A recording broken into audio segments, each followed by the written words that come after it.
వక్ఫ్ సవరణ బిల్లుపై దేశవ్యాప్తంగా మంటలు చెలరేగుతున్నాయి. బిల్లును వ్యతిరేకించిన విపక్షాలు దేశవ్యాప్తంగా పెద్ద ఎత్తున ఆందోళనలు, నిరసనలు చేపట్టాయి. మోదీ సర్కారుకు వ్యతిరేకంగా విపక్షాలని ఏకతాటిపైకి వచ్చి నిరసనలు చేపడుతున్నాయి.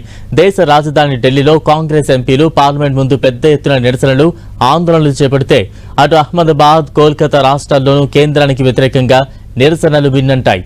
వక్ఫ్ బిల్లును వ్యతిరేకిస్తూ దేశవ్యాప్తంగా విపక్షాలు ఆందోళనలు మిన్నంటుతుంటే మరోవైపు బిల్లును సవాల్ చేస్తూ AIMIM MP Asaduddin Owaisi, Congress MP Mohammed Javed సుప్రీంకోర్టును ఆశ్రయించారు.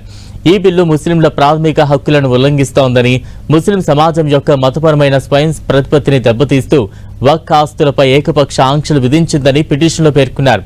బిల్లులోని నిబంధనలు ముస్లిం సమాజం యొక్క ప్రాథమిక హక్కులను ఉల్లంఘించాయని ఎంపీ ఓవైసీ పిటిషన్లో పేర్కొన్నారు. విపక్షాల ఆందోళనల మధ్య పార్లమెంట్ ఉభయ సభల్లో వక్ఫ్ సవరణ బిల్లు ఆమోదం పొందింది. రాజ్యసభలో 128 మంది సభ్యులు అనుకూలంగా, 95 మంది వ్యతిరేకంగా ఓటు వేయడంతో బిల్లు ఆమోదం పొందింది. అటు లోక్సభలో వక్ఫ్ సవరణ బిల్లుకు 288 మంది సభ్యులు మద్దతివ్వగా 232 మంది ఎంపీలు వ్యతిరేకించారు. దీంతో ఎన్డీఏ సభ్యుల మెజార్టీతో బిల్లు ఆమోదం పొందింది. పార్లమెంట్ ఉభయ సభల ఆమోదం పొందిన ఈ వక్ఫ్ బిల్లు ఆ తర్వాత రాష్ట్రపతి ఆమోద ముద్ర పడాల్సి ఉంది.